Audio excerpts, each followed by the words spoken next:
4 of Spotlight the GEG England podcast. We've got a very full edition focusing on primary education. I'm going to let all of the guests, because there's so many of them today, I'm going to let the guests kind of circle around and introduce themselves. They can't tell which order they are on my screen. So I'm going to start with Ernest. There you go. Hi, I'm Ernest. I work in a primary school in North London. I've been there for 11 years now. In that time, I've been a class teacher, an achievement leader, and co-lead with Emine in terms of digital leading the computing at the school. Yeah, we're a large school, mainstream school. Yeah, that's about me. I think you've nicely introduced the next person. Yeah, so I'm Emine. Most of you may know me. I'm also a digital lead with Ernest. I'm a primary educator, and I've been in the same school as well as Ernest for 8 years now, I think. Yeah. Thank you. And then next up on my screen is Ruth. Hi, I'm Ruth. I work at St John's School in Buckers Essex, which is part of the Epping Forest School Trust. I've been at the school 1.5 years now, and yeah, that's me. We'll keep with Epping Forest and go to Rachel. Hi, I'm Rachel. So yeah, I work with Ruth in Epping Forest School's Partnership Trust in a different school. So I've worked there for 7 years, and kind of the last 2 years, I'd say, kind of fallen into kind of being like a digital lead and kind of running PedTech with Matt and Ruth. Yeah. Thank you. And then finally, we've got a pair together. We've got James and Cheryl. Hi everyone, I'm Cheryl. I'm Director of Digital at Leo Academy Trust. We've got a group of 12 primary schools based in South West London and Surrey. And yeah, I oversee digital strategy across the map. And I'm James Lewry. I'm a Year 6 teacher at Shirley Community Primary School, which is one of the schools in Leo Academy Trust. Have been a teacher there for about 13 years now, but part of Leo for coming up 4 years. Thanks for the introductions, everybody. So we're going to jump straight into the questions. I'm going to pass it over to my co-host, Peter. Yeah, so most people know me nowadays as a SEND senior teacher, but I am actually a trained primary school teacher. My degree is in primary education, so I'm really looking forward to this episode today. To start with, we've got 3 different primary trusts represented here today. Just in a quick, short, sharp 30 seconds or so, can you describe the digital personality of your school? Are you innovators? Are you steady sustainers? Are you risk takers? What is that little snapshot that you could really say, this is us in a nutshell in terms of your digital strategy? Now, annoyingly, different order to Matty, so stay on your toes here. We are going to start, though, up with Ernest again. Okay, so I did actually introduce my school. So it's Great Park Primary School, and we're part of Connect Education Trust. And Emine, I think you can also jump in, and because we both work at the same school, same trust. I think we're probably the steady sustainers. I don't know if Emine agrees. We didn't really chat about it. But we have some innovators that obviously push boundaries and do try new things. But I think our success largely kind of depends on, the consistency of how teachers use technology at the school. We have lots of teachers who just get on with it. They embrace it. They get on board. They love the one-to-one Chromebook model and just make sure that it's being used. Yeah. So more on sustaining what we've started. Yeah. Yeah. Brilliant. We'll go down to Cheryl and James then next. Okay. I think probably we are at the innovator stage now. I think we probably did a lot of sustaining for a while, like you guys, Ernest. But I think technology is just evolving so quickly now, right? So I think that's been, I think people are now kind of looking to us for the next step, and equally we're looking for the next step in our journey as well. So we've been thinking about things like what does our physical classroom look like now? Now we've got the technology, how do we make sure that we can maybe rethink the design of the classroom itself? Do we need the interactive whiteboard at the front anymore? And actually, could we be thinking differently? Yeah, I'll definitely sort of add another one. We're definitely includers. We're really sort of striving for excellence for all, but also not just having tech for shininess sake, but with purpose behind it and leveling that playing field so that our SEND pupils can be engaged within their learning and have that dignity within the classroom. So that real idea of the PedTech first approach, putting the pedagogy at the heart of it. Ruth, let's swing over to you. I would say we're very similar to kind of what Ernest was saying at the moment at the stage we're at. We're kind of sustaining what we're doing. We've implemented quite a few new tools within the trust. Our kind of PedTech journey is quite new. So we've got a few programs, a few things that we're using across the trust that we're keeping with, and there are a few of us who are trying out new things as well alongside those programs, but definitely the main focus on a few programs that we're using across the trust. I don't know if Rachel, you want to add anything as well?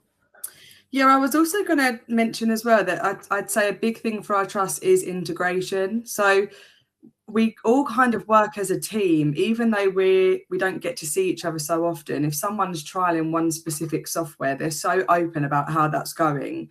Instead of, I'd say right at the start, if you're trying something new, you kind of want to keep it to yourself, but everything's very open, and we are really a team when it comes to trialing all of our new products and new ideas for PedTech. So yeah, agree with you, Ruth. I mean, that is amazing. Like, I train 3 days a week for a group, and sometimes it is hard to get schools to share what they're doing. And especially when people don't realise all the great stuff they're doing sometimes as well, that can easily be shareable and great stuff that someone else just hasn't thought about.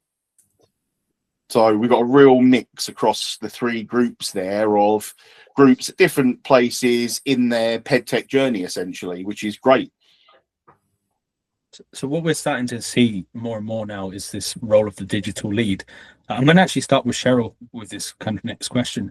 But what do you see as a successful digital lead from that journey from perhaps from many schools a few years ago? Some schools are still in that kind of cycle of a digital lead being somebody who sorts out Wi-Fi and admin and things like that, to becoming a pedagogy first approach. Yeah, I think there's an element of both, isn't there? You need both things for it to be sort of successful. I think on our journey, so take myself as an example, obviously I'm now leading digital strategy across the trust, but I don't have a technical background. And I think in order to make this really successful, you need somebody that has a really good knowledge of teaching and learning. And so it can't be the person that's in charge of IT. And actually, although those people are so important and integral, like, it's a partnership between the sort of teaching and learning education team and the IT team. And I think that's where this role evolved so much. I think, like I said, I started really focused on education, and actually I probably evolved the other way, in the sense that, once you've got the infrastructure right and you can roll out a program like one-to-one, you then start to think about other ways that you can be innovative as well, in terms of, like, so at the moment we're really focused on data and insights, because again, ultimately that's a really key thing that we need. But actually, essentially, that's still going to improve teaching and learning if we get that bit right. So I think having that person in the right role that really understands pedagogy is super important when thinking about digital, and not just a person who's techie. Yeah, perfect. I'm going to kind of pass that on to Ernest as well, from your perspective. How do you see it? Yeah, I mean, the thing is, obviously, my role and Emine's role is not quite as big as Rachel's. We kind of lead the digital technology at the school rather than across the trust. So we do a lot of monitoring, a lot of supporting. Obviously we kind of look into research any new things that we can implement at the school. But we work alongside the digital strategy lead across the trust and kind of implement some of the strategies that we've given through that. Just make sure that's being used consistently and widely across the school. Yeah, so I guess, yeah, that's it. But yeah, we have to do a lot less of the just ensuring that, the Wi-Fi works bit. Our school's digital infrastructure is all fully set up. And that was kind of like the previous digital lead's role, where it was about making sure the connectivity works, making sure that the classroom hardware works. There's a centralized management system of devices and the security's all up. That was their kind of role, but with now being left, what's left behind is, you know, the tech that works and actually we can use effectively and make sure that it's being used, effectively to support the PedTech within the school. I don't know, Emine, if you want to kind of add to that, because, you know, we work together to ensure that's happening. Yeah, I would say also, to add to Ernest's point, we do share a lot across the trust as well. So within our trust, we've got a diverse set of schools, so their infrastructure is very different to ours. Some are starting on their journey and not as advanced, so we obviously go into different schools and then show them tools like Nearpod and, you know, kind of champion those. So we do share across the trust. Cool. Like, I always, whenever schools ask me, so all of our schools are mainly secondary schools and we've got a couple of primaries, and when people are asking about digital leaders, I always suggest primary school teachers, because primary school teachers are in such a unique position where they teach all subjects, and then you're applying that same digital transformation to all your subjects that you do. So actually it makes great digital leaders, because you're not just focusing in on the one thing.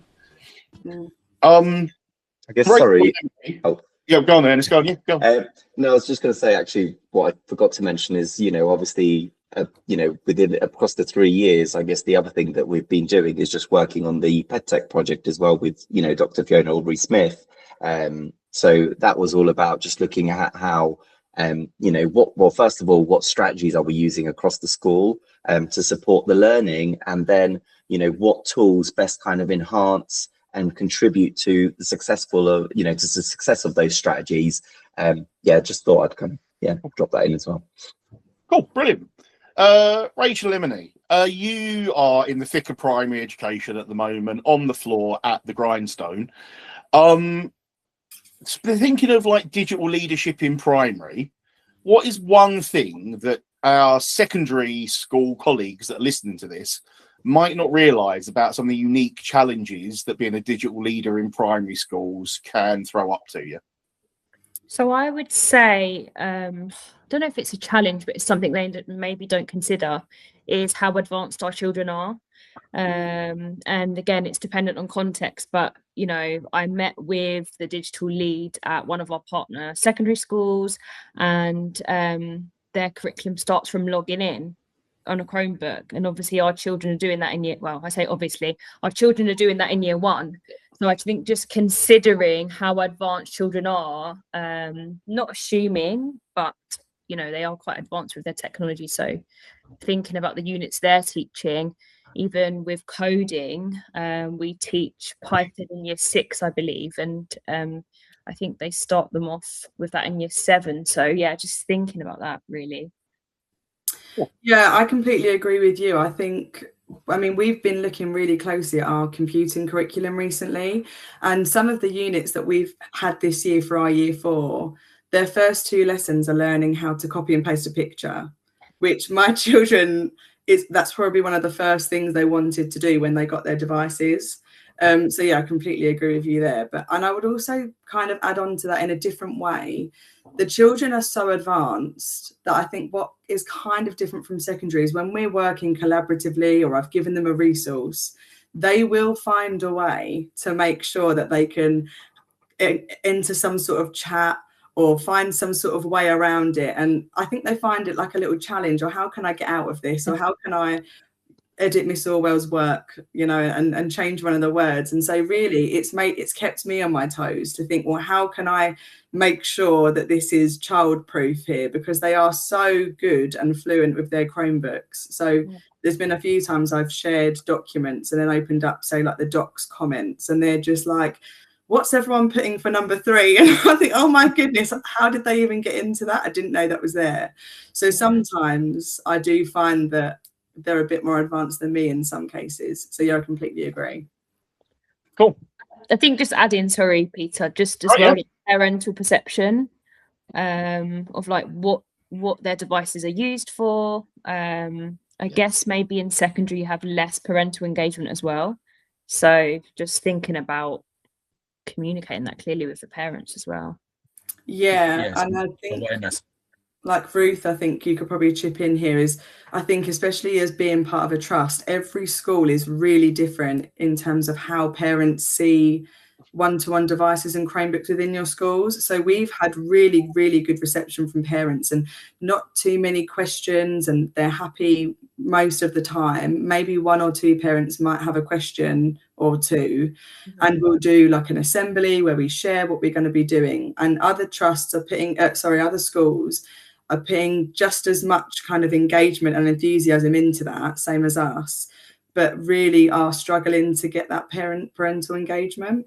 Yeah, and I think it's been a bit of a learning curve as we've kind of implemented the tools that we're using, that we do have to be quite, you know, open with everything that we're doing with the children. So the parents are, you know what we're doing. They're not just hearing, oh, we're using this program that they've probably not heard of before. It might be a new software. And I've really had to kind of bring in the parental engagement and make sure they're clear on what we're using them for, what the purpose is. We're not just sticking them on a Chromebook all day, every day.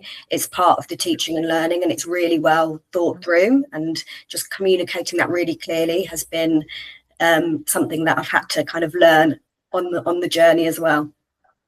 And some of those misconceptions just come from, I say, what perhaps they're experiencing in secondary education as well.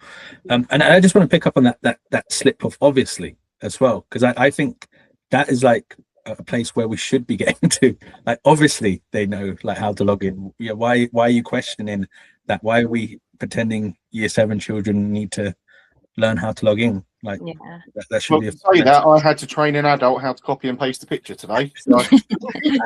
we know adults are a different beast, right? So we're going to move on to focus on we're going to do a little bit of kind of a focus on Leo very, very briefly. But obviously, as an innovative school, innovative trust with your one-to-one program, and many of us obviously been inspired by what you have kind of started, trend-setted. For a school leader listening who is terrified of the logistics, what's the single biggest culture hack that helped your staff move from anxious to expert? Yeah, it's a really good question, and it's probably the one we get asked the most as well, around kind of staff confidence.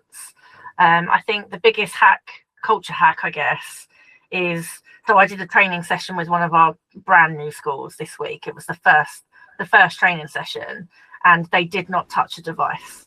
So I think that is really important, to make sure that you give the theory around, and that's the same as what you were saying there, Ruth, around parents as well, because I think you give the theory about why you're doing it, and everything that we talk about at Leo is about school improvement, or an area of development that the school needs or the trust needs. So again, it's it's not just about handing out Chromebooks and saying, right, good luck, off you go, and it's really focused on the pedagogy that sits behind it.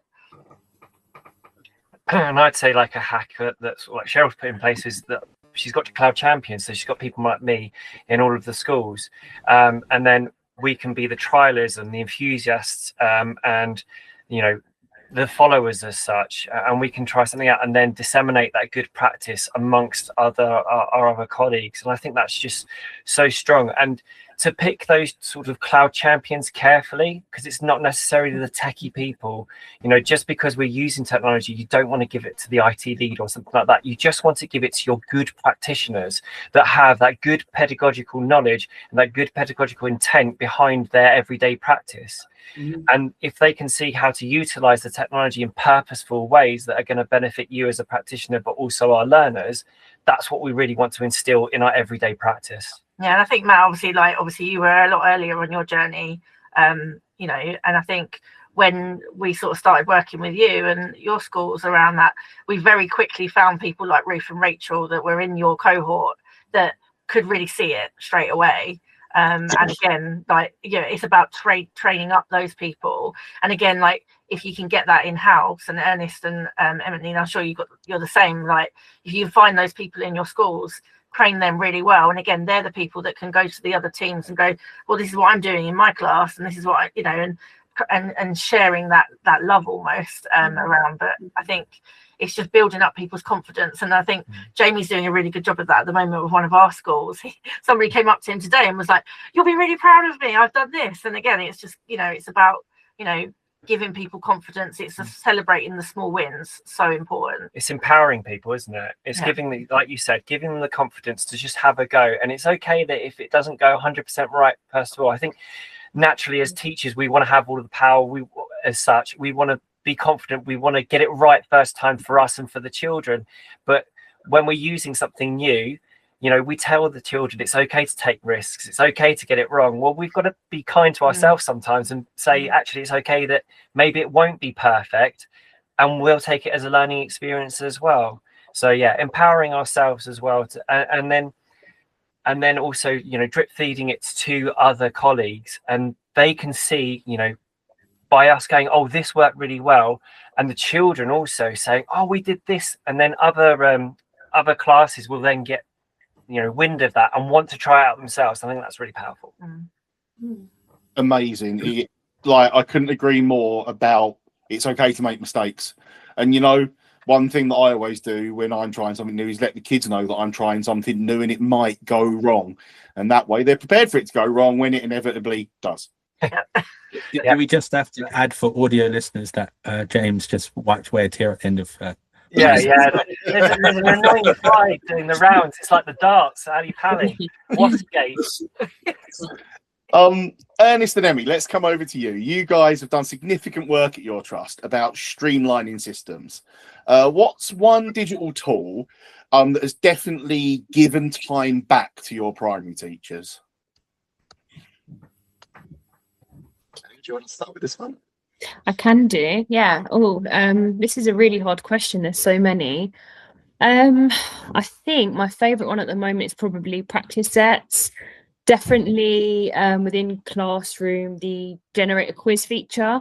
Really love that. You know, you can create a quiz within like minutes, edit what you want, change the prompt. So that's been really useful because as a school, one of our priorities is to focus on retrieval practice. So that's really supported our teachers and us.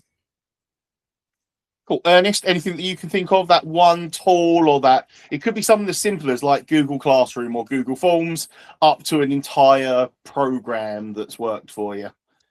It probably would be Google Classroom. I'm just trying to think if anything's like tops that, but I just think it's such a great shared resource for our teachers, you know, to disseminate information. It's just become such a great tool for, you know, giving children feedback, and it's just, you know, saving on like paper resources, being more efficient with that. I think that in itself just, you know, helps so much. And, you know, part of PedTech is all about being more efficient in what you do and how you do it, and making things easier and more successful, you know, children not losing resources, but actually just having them in one place.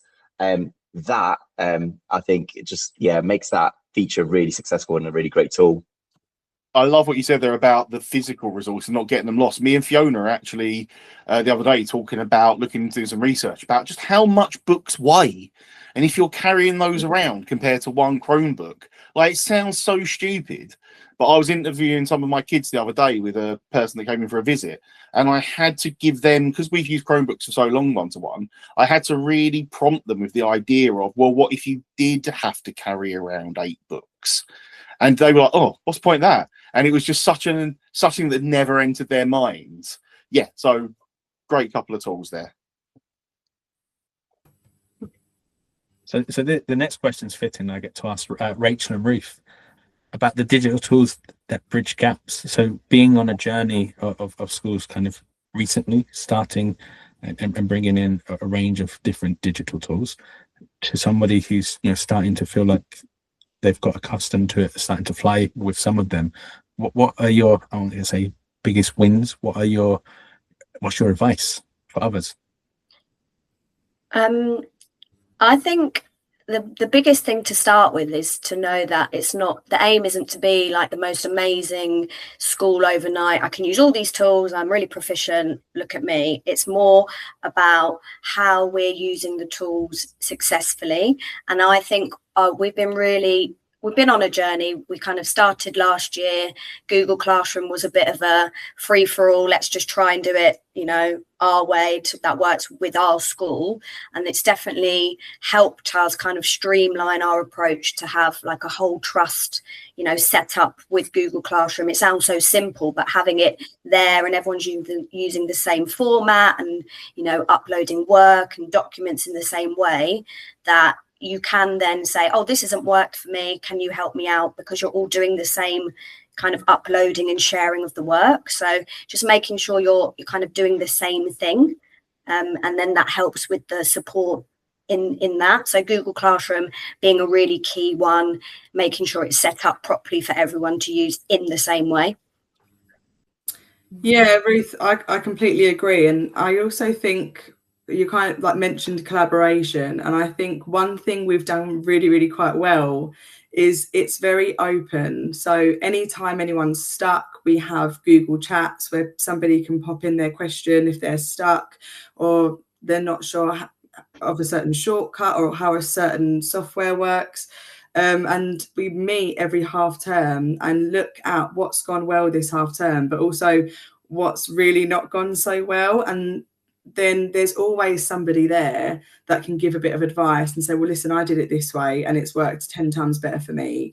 Or, do you know what, I'm having the same problem. And there's a massive group of us now that are just offering support to all of the different schools. But yeah, I think consistency in our trust has been probably one of the most kind of invaluable tools. Consistency of our Google Classroom, the way we lay out and set our work on there. But even other softwares, for example, Nearpod, having a district library where I can take a look at what other schools are doing differently to me. And I think especially when you start new softwares, you can get a bit stuck in your ways with, okay, I'll do the slides like this and I'll put a quiz at the end. And then when you get to see actually someone else has made this fantastic document and I didn't think of doing it like that, it gives everybody else those new ideas as well. Amazing. Some great tips coming through there. So let's move on to the quickfire section of our thing. So this next question is a little quickfire question for everyone. Would it even be a technology podcast without talking about AI? So for primary, this can sometimes be a bit of an elephant in the room. What is your hot take on AI for primary school students? Is it a tool for creativity, or is it a risk to foundational skills? I'm going to flip and go with Rachel first, and we'll go the other way around this time. So, Rachel, you're in the hot seat. What do you think? Okay. Well, I think if you properly speak to the children about what AI is, how it works, what information you can get from it, and how to effectively use it, I think it can be a really effective tool for bringing out their creativity. Just a quick example, my children kind of first dabbled in AI through Canva. So having a look at images and how they can put in great prompts, and we used it for character description. And it was one of my favorite lessons. So in that sense, yeah, I think it can definitely enhance their creativity and enhance their learning. Oh, Ruth, over to you. Tool for creativity or risk to foundational skills? I would say, again, if managed properly, if spoken about and taught properly, explicitly taught to the children, what is AI, why do we use it, how do we use it properly, how do we use it safely, then it's definitely a tool for creativity. I used a gem recently with one of the characters we were writing a biography about. They could ask them questions. Obviously, the character is no longer alive, but they were able to answer some questions, and the children absolutely loved it. And what the outcome of their writing, the biographies that they wrote were fantastic. But, you know, using that and making sure they know, obviously, this is not a real person. This is artificial intelligence. This is why we're using it. This is how it's helping us. Then it's a great tool. And it's really, I can really see the benefit with the outcome of their work and their understanding as well. Amazing. James and Cheryl, over to you. Yeah, I definitely agree with what everybody said. And I think it is an amplifier in many ways, but again, if it's used effectively. And I think, you know, if we don't teach children those foundational skills, then they're going to do it anyway.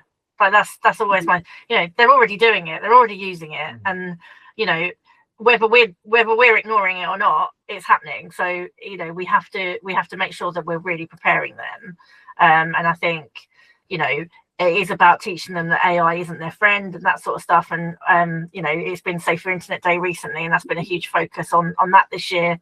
But there's so much potential that it can do to, again, continue to level that playing field that we know is so important. And one of the things that we've been trialing recently is Notebook LM with students, and again, being able to put lesson content that you've pre-approved is far more effective than just going, well, here's Google, off you go. So again, it's just thinking differently, shaping it in the right way, and ensuring that children have got that knowledge. Yeah. I think with great power comes great responsibility as such. Get that quote in there. And I think, you just have to use it responsibly, really think about what we're doing. Because actually, talking about engagement is such an engaging way to, be a creator. We're no longer I'm not a great artist, I'm afraid, but with the use of AI and my words and specific word choices, I can become a good artist. And it's the children have that opportunity to sort of have a tangible response from something that they're writing, and then iterate that and think, actually, I want to change that image, and really be purposefully, thinking about their work, their writing, and really improve it with a purpose. And I think that's quite a powerful tool. Amazing. Emine, over to you. Totally agree with what you've all said. I think James used the word purpose. You have to have a purpose for what you're going to use it for. So again, example, saw a really great lesson the other day in a year 6 class. They had a Notebook LM. It was a history lesson. They'd pre-approved the sources, and the children were able to ask questions about it. And the teacher had thought really carefully about what sources they've put in there. So if it's managed well, I don't think you can hide from it. It's, it's integrated within tools. I think that's what parents and children don't realise.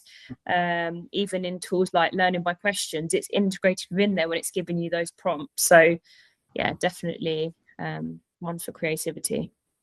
Ernest, last one. Are we going to mix it up, or are we all going to go for a talk of creative? Yeah, I don't want to put a span in the works, but I'm 50-50. I think what Cheryl said is just the cat is out of the box. It's there, it's out there, and children will always have access to it, regardless whether you kind of put it on the plate for them or not. It's there.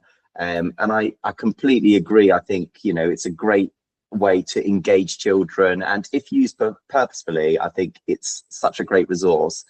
I think my only worry is that obviously we give the children the Chromebooks, we are responsible for giving it to them during the lesson, and it's sometimes, yes, we can use Notebook LM where the children can ask questions, but they're not the ones that are then looking at those sources. The AI is doing the interpreting, and I think it's so important that we don't lose sight of that, and the children still have those skills where they are interpreting, because even adults, and yes, because it's out there, we have to teach them to be more responsible, and hopefully they will be so much better than the adults that are just using it, not then checking through it, that they learn that actually it needs to be checked and verified before it's used for something else, and it's used with purpose. But yeah, I just do worry that with it being out there, that we're going to lose sight of the skills that the children need to be taught, those foundational skills,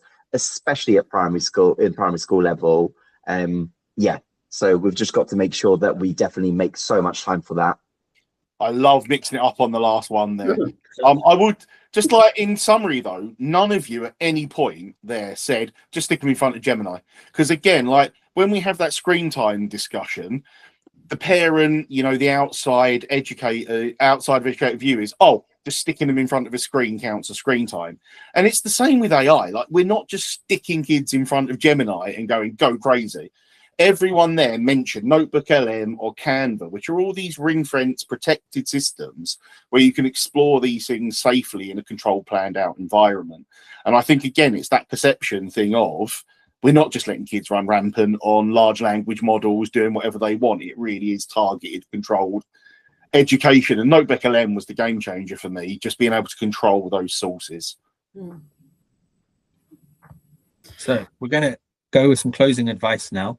So to the teachers listening who feels overwhelmed by the digital part of their job, and kind of we've alluded to it, is now part of everyone's job, whether they realize it or not. Some of them still don't, do they? What is the one small win that they should aim for tomorrow morning? I'm going to mix things up. Let's go with Leo first.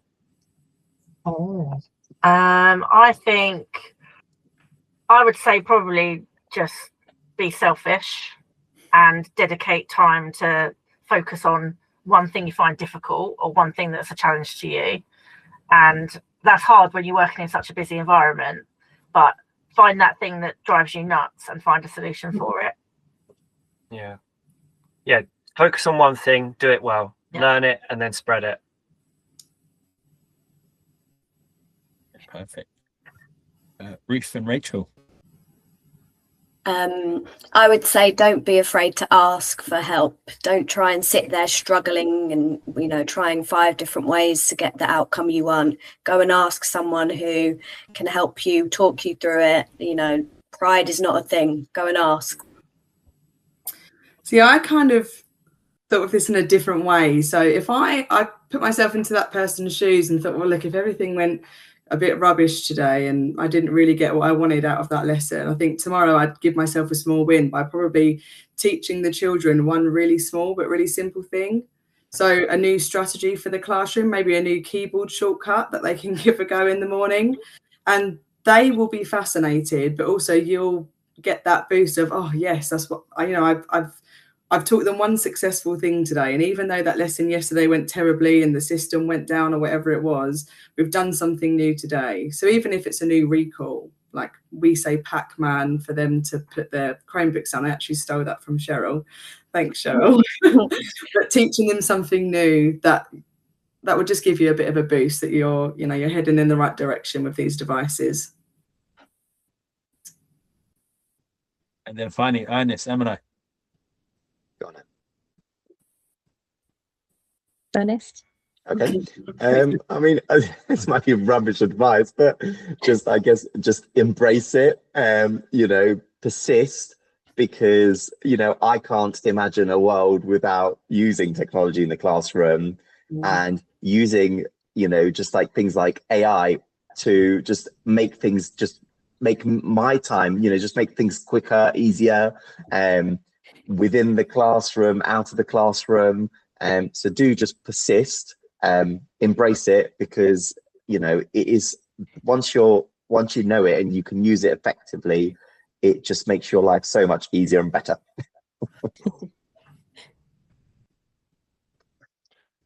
Matt, what would your bit of advice be? Oh, you put me on the spot now. I'm going to put you on the spot. I think it's just give it a go, really. I think that's what you can kind of do, have a go at it. I think there's so much evidence out there that tells you it will make your life better, take on that advice, and eventually I think you'll see those wins come in. I'm going to throw my 10 cents in. There are no stupid questions. You don't have to start with Gemini, you don't have to start with practice sets.